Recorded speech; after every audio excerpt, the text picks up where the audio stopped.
Oke bro, kita lanjut lagi Sutra-Sutra Dhammapada. Sutra berikutnya, lakukan apa yang harus dirimu lakukan, dengan tegas, dengan sepenuh hati. Pengembara yang ragu-ragu, hanya akan menimbulkan debu di jalan. Buddha berkata, lakukan apa yang harus dirimu lakukan, dengan tegas, tetapi yang dia maksud dengan tegas, bukan berarti kemauan yang kuat, seperti yang biasanya diartikan dalam kamus. Buddha dipaksa untuk menggunakan kata-katamu, tetapi ia memberikan makna baru pada kata-kata tersebut. Yang ia maksud dengan tegas adalah yang keluar dari hati yang teguh, bukan dari kemauan, melainkan dari hati yang teguh. Dan ingat, ia menekankan kata hati, bukan pikiran. Kemauan adalah bagian dari pikiran. Hati yang teguh adalah hati tanpa masalah, hati yang tidak lagi terbagi, hati yang telah sampai pada keadaan hening, sunyi. Itulah yang ia sebut dengan hati yang teguh. Lakukan apa yang harus dirimu lakukan, dengan tegas, dengan segenap hatimu. Ingatlah bahwa penekanannya adalah pada hati. Pikiran tidak akan pernah bisa menjadi satu. Pada hakikatnya, pikiran itu banyak. Dan hati selalu satu. Pada hakikatnya, hati tidak bisa banyak. Dirimu tidak bisa memiliki banyak hati, tetapi dirimu bisa memiliki banyak pikiran. Mengapa? Karena pikiran hidup dalam keraguan, dan hati hidup dalam cinta. Pikiran hidup dalam keraguan, dan hati hidup dalam keyakinan. Hati tahu bagaimana meyakini. Keyakinanlah yang membuatnya menjadi satu. Ketika dirimu yakin, tiba-tiba dirimu menjadi terpusat. Oleh karena itu pentingnya keyakinan. Tidak masalah apakah keyakinanmu pada orang yang tepat atau tidak. Tidak masalah apakah keyakinanmu akan dieksploitasi atau tidak. Tidak masalah apakah dirimu akan tertipu karena keyakinanmu atau tidak. Ada kemungkinan dirimu mungkin tertipu, dunia ini penuh dengan penipu. Yang penting adalah dirimu yakin. Dari keyakinanmu, dirimu menjadi terintegrasi, yang jauh lebih penting daripada apapun. Bukan pertanyaan bahwa pertama-tama dirimu harus yakin, apakah orang itu layak diyakini atau tidak. Bagaimana dirimu akan yakin? Dan siapa yang akan bertanya? Itu adalah pikiran, dan pikiran hanya tahu bagaimana meragukan. Pikiran akan meragukan. Pikiran akan tetap meragukan, bahkan seseorang seperti Kristus atau Buddha. Pikiran tidak bisa menahan diri untuk tidak meragukan. Yudas meragukan Yesus. Dia tidak bisa meyakini, bahkan seseorang seperti Yesus. Dan Yesus percaya pada Yudas, dia tidak bisa meragukan, bahkan orang seperti Yudas. Lihat intinya. Siapa yang menang? Jika kita melihat secara dangkal, maka Yesus tampaknya kalah, karena ia disalibkan. Jika ia tidak mempercayai Yudas, ia tidak akan kehilangan nyawanya. Namun itu hanyalah pemahaman yang dangkal. Faktanya, yang kalah adalah Yudas, bukan Yesus. Seseorang harus mati suatu hari nanti, dan seseorang tidak akan bisa mati dengan kematian yang lebih baik daripada Yesus. Kematiannya lah yang membawa revolusi ke dalam kesadaran manusia. Jika Buddha juga disalibkan, kita akan jauh lebih kaya. Yesus yang meninggal di ranjang tidak akan banyak membantu. Dan apa bedanya bagi Yesus di mana ia meninggal? Namun, orang seperti Yesus bahkan menggunakan kematiannya sebagai situasi, sebagai alat. Ia menggunakannya, dan ia menggunakannya dengan sangat terampil. Sokrates tidak bisa menggunakan kematiannya dengan begitu terampil. Mungkin karena kematian Sokrates, Yesus belajar sebuah pelajaran, bagaimana menggunakan kematian. Ada orang bodoh yang tidak bisa menggunakan hidup mereka secara berguna, artistik, anggun, indah. Dan ada orang seperti Yesus yang bahkan bisa menggunakan kematian mereka. Kematian mereka juga merupakan alat. Pecundang sebenarnya adalah Yudas, dan ia langsung mengerti. Ketika Yesus disalib, ia merasa sangat malu sehingga ia bunuh diri keesokan harinya. Nah, bunuh diri itu buruk, disalibkan memiliki keindahan. Itu adalah pengorbanan tertinggi, persembahan tertinggi yang bisa dilakukan seseorang kepada Tuhan. Dan Yesus melakukannya. Kata-kata terakhirnya adalah, "Datanglah kerajaanmu, jadilah kehendakmu." Ia menyerahkan diri sepenuhnya, "Datanglah kerajaanmu." Ia menghapuskan diri sepenuhnya, ia menyingkirkan ego sepenuhnya, "Jadilah kehendakmu." Ia benar-benar mempercayai Yudas. Ia memeluknya, menciumnya, membasuh kakinya. Ia tahu bahwa orang itu akan mengkhianatinya, dan kepercayaannya tetap total.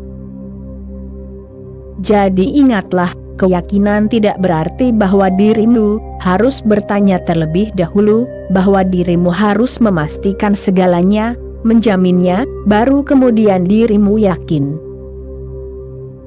Itu bukanlah keyakinan, melainkan adalah keraguan.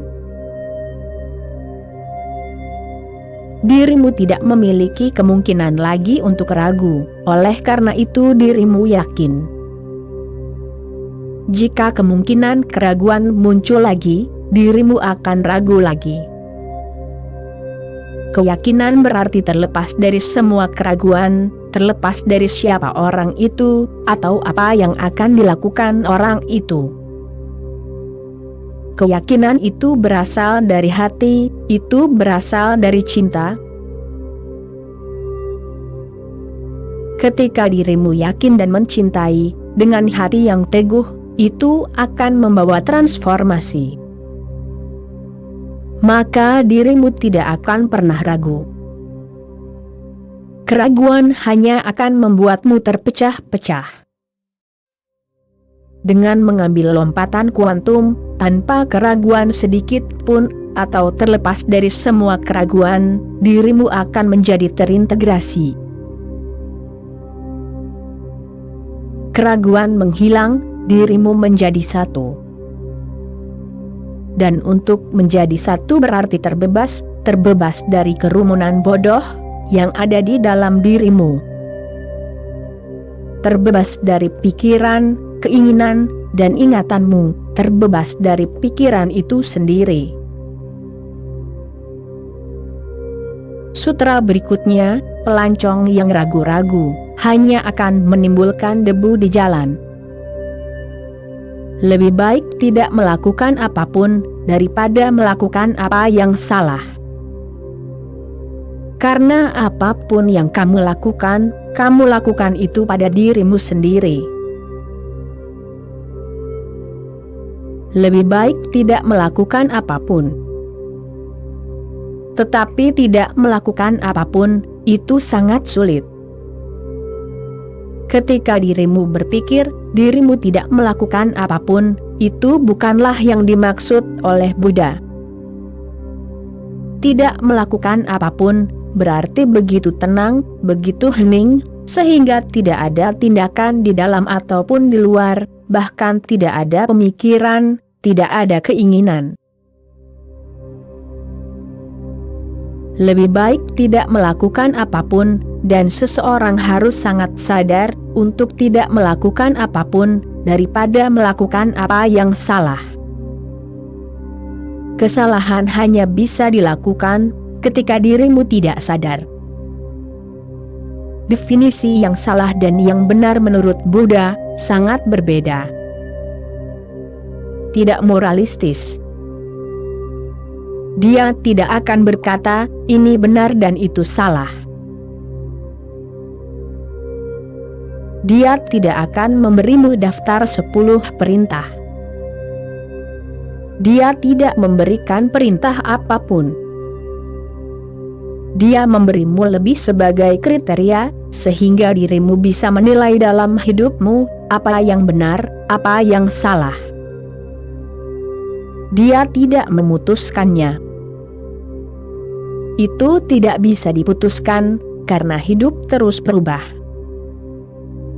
Apa yang salah suatu hari, mungkin benar di hari lain. Apa yang salah saat ini, mungkin benar di saat lain. Jadi dirimu tidak bisa memberi label pada suatu tindakan, sebagai benar atau salah. Situasi berubah, dirimu berubah, orang berubah. Jadi tidak ada kemungkinan untuk memberimu daftar yang mengatakan, lakukan hal-hal ini, dan jangan lakukan hal-hal ini. Semua agama lain telah melakukan itu. Sedangkan Buddha tidak melakukan itu. Ia memberimu sebuah kriteria, ia memberimu sebuah wawasan. Ia memberimu sebuah batu ujian, sehingga dirimu bisa melihat sendiri, apa yang emas dan apa yang bukan emas. Kesadaran adalah batu ujiannya. Jika dirimu sadar dan tidak melakukan apapun, itu jauh lebih baik daripada melakukan sesuatu yang salah, karena melakukan sesuatu yang salah, berarti dirimu tidak sadar. Melakukan sesuatu karena ketidaksadaran adalah salah, dan melakukan apapun, bahkan tidak melakukan apapun, karena kesadaran, adalah benar. Ketika botol Scott pecah di lantai, ketiga tikus kecil itu menjilati semuanya. Sekarang mereka benar-benar mabuk. Aku akan mencari Muhammad Ali dan memukul otaknya, kata yang pertama. Yang kedua berkata, biarkan aku saja yang memukul Idi Amin itu. Aku akan memberinya apa yang pantas untuknya. Kalian lakukan apa yang kalian inginkan, kata tikus ketiga. Aku akan naik ke atas, dan bercinta dengan kucing. Itulah yang terjadi pada semua orang, karena semua orang hidup dalam keadaan tidak sadar. Dirimu tidak menyadari apa yang dirimu lakukan, mengapa dirimu melakukannya, siapa dirimu, mengapa dirimu berada di sini, kemana dirimu akan pergi. Segala sesuatu tampak berada dalam kegelapan, dan dirimu tetap melakukan sesuatu. Lebih baik, kata Buddha, tidak melakukan apapun. Diam, hening, tenang, dalam keadaan tidak melakukan apapun, karena itu hanya mungkin jika dirimu semakin waspada. Dan kemudian dari keheningan itu, dari kesadaran itu, dari ketiadaan itu, dari tidak melakukan apapun, apapun yang muncul adalah baik, adalah kebajikan. Karena apapun yang dirimu lakukan pada dirimu sendiri. Jika dirimu menyakiti orang lain, kejahatan itu akan kembali kepadamu. Jika dirimu mencintai orang lain, cinta itu akan kembali kepadamu. Dunia terus bergema kembali, memantulkan kembali. Dunia hanya memberimu apa yang telah dirimu berikan kepada dunia. Oke bro, sekian dulu episode kali ini, kita sambung lagi nanti. Terima kasih bro.